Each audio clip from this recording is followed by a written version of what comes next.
Assalamualaikum warahmatullahi wabarakatuh. Alhamdulillah, nahmaduka ya man awdakhta lana subulal hidayah wa zahta an basyairina bisawatal buayah.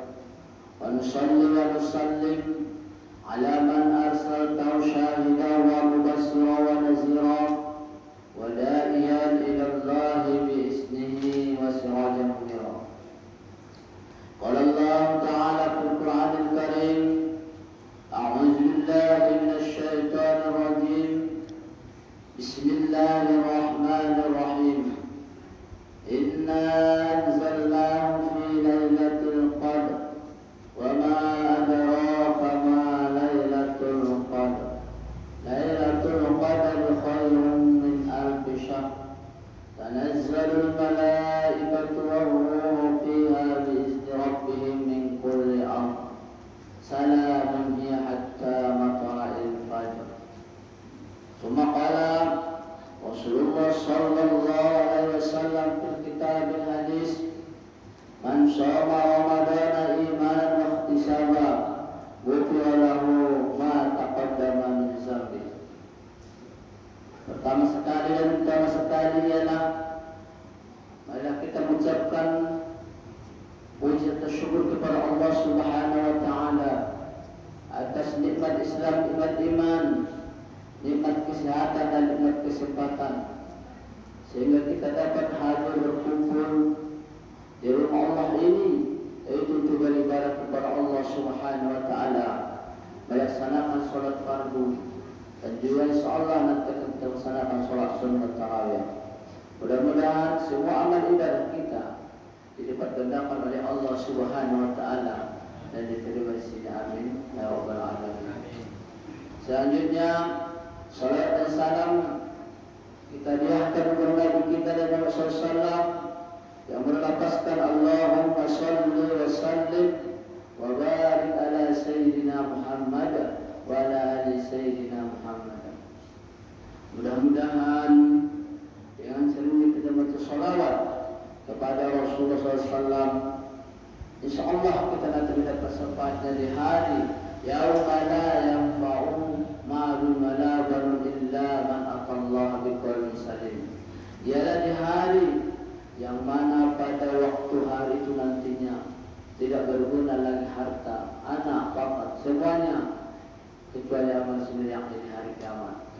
Yang terhormat pengurus beserta jajarannya, bapak, ibu-ibu, orang tua saya semuanya, kemudian para remaja dan juga anak kami yang kami sayangi, dan juga Pak Imam, semuanya tidak bisa saya sebutkan satu persatu baik nama ataupun gelarannya. Mudah-mudahan kita semua masih dalam lindungan Allah Subhanahu wa taala. Bapak-bapak, ibu-ibu, jamaah salat Isya yang dirahmati Allah Subhanahu wa taala. Adapun judul santapan kita pada malam hari ini yang telah ditetapkan oleh Persatuan Mubalik Brunei yang berjudul Masjid Sentral Kegiatan Umat. Masjid Sentral Kegiatan Umat. Allah Subhanahu wa taala berfirman di dalam Al-Qur'an surah At-Taubah ayat 18. A'udzu billahi minasy syaithanir rajim. Bismillahirrahmanirrahim. Innama ya'muru masajidallah man amana billahi wal yawmil akhir wa aqama as-shalah wa ata az-zakah wa lam yakhsha illallah fa'asa ulaika an yakunu minal muhtadin. Hanya yang memakmurkan masjid-masjid Allah ialah orang-orang yang beriman kepada Allah dan hari kemudian, serta tetap mendirikan salat, menunaikan zakat, dan tidak takut kepada siapapun selain kepada Allah Subhanahu wa taala. Mereka lah orang-orang yang diharapkan termasuk golongan orang-orang yang mendapat petunjuk. Kaum muslimin dan muslimah rahimakumullah, dan Dan juga ayat lain di dalam surah An-Nur ayat 36 yang berbunyi Bismillahirrahmanirrahim. Fi buyuti azinallahu an turfa'a wa yuzkaru fiha ismuhu yusabbihu lahu fiha bil ghudwi wal 'ashar. Bertasbihlah kepada Allah di masjid yang telah diperintahkan untuk dimuliakan dan disebut namanya di dalamnya pada waktu pagi dan pada waktu petang. Kaum muslimin dan muslimat rahimakumullah. Dan juga ada dalilnya di dalam hadis Nabi Muhammad sallallahu alaihi wasallam, "Man bana masjidan lillah kama hasi qata'atin aw asghara banallahu lahu baitan fil jannah." Siapa yang membangun masjid karena Allah, walaupun hanya selubang tempat burung bertelur atau lebih kecil, maka Allah bangunkan baginya rumah seperti itu pula di surga. Hadis riwayat Ibnu Majah. Dan juga dia hadis lain, wa qala sallallahu alaihi wasallam, "Idza ra'aytumur rajula mulazimal masjid fashhadu lahu bil iman." Nabi sallallahu alaihi wasallam bersabda, jika kalian melihat seseorang yang konsisten dengan masjid, maka di dalamnya pada waktu itu, maka di dalamnya bersaksilah kepadanya dengan keimanan. Hadis riwayat Ahmad. Kaum muslimin wal muslimat rahimakumullah. Kemudian ada pun yang dinamakan masjid. Masjid menurut lughat ataupun secara etimologi berarti tempat sujud, isim makan dari sajada yasjudu, sujudan. Kemudian menurut KBBI, masjid adalah rumah atau bangunan tempat umat Islam beribadah. Kemudian ada pun yang dinamakan masjid menurut istilah ataupun secara sosiologis, suatu tempat atau bangunan tertentu yang diperuntukkan bagi orang-orang muslim untuk mengerjakan sholat wajib maupun sholat sunnah, sholat berjamaah ataupun sholat Jumat dan ibadah-ibadah lainnya. Kaum muslimin dan muslimat rahimakumullah. Kemudian kota masjid di zaman Rasulullah sallallahu alaihi wasallam. Yang pertama adalah tempat melaksanakan ibadah. Melaksanakan ibadah mahdoh seperti sholat wajib dan sholat sunnah. Yang kedua, pusat pendidikan. Kemudian pengajaran Islam.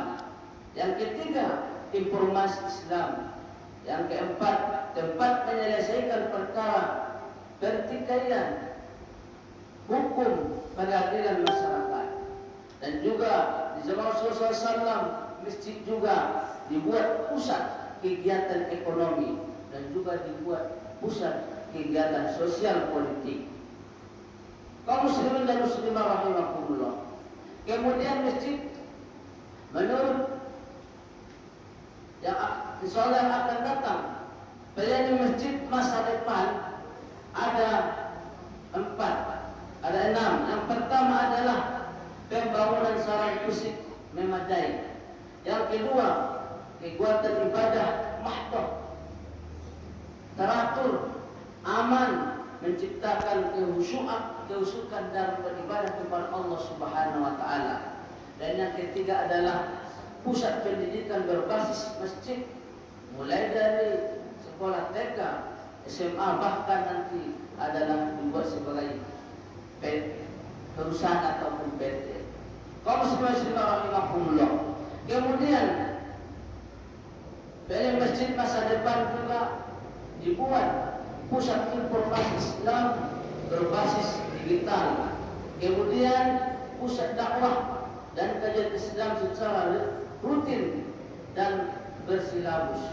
Kemudian yang keenam yaitu pusat penyelesaian masalah, adanya konsultan Islam.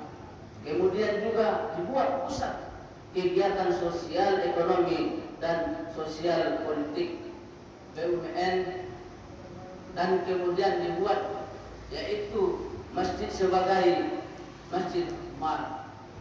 Kaum muslimin dan muslimah rahimakumullah. Kemudian ada fungsi masjid. Yang pertama adalah fungsinya adalah ubudiyah ataupun beribadah kepada Allah Subhanahu wa taala. Yang kedua adalah fungsi masjid adalah tarbiyah ataupun pendidikan.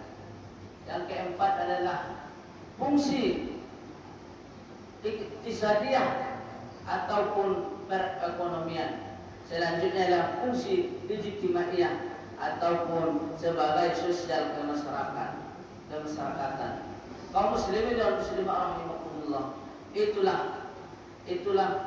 sebagai masjid sentral kegiatan umat Islam yang diadakan di dalam masjid. Marilah kita jadikan masjid ataupun tempat-tempat beribadah kita sebagai untuk mendekatkan diri kita kepada Allah Subhanahu wa taala, untuk mencari ridhonya. Mudah-mudahan apalagi kita di bulan Ramadan ini, marilah kita memperbanyak ibadah kepada Allah Subhanahu wa taala.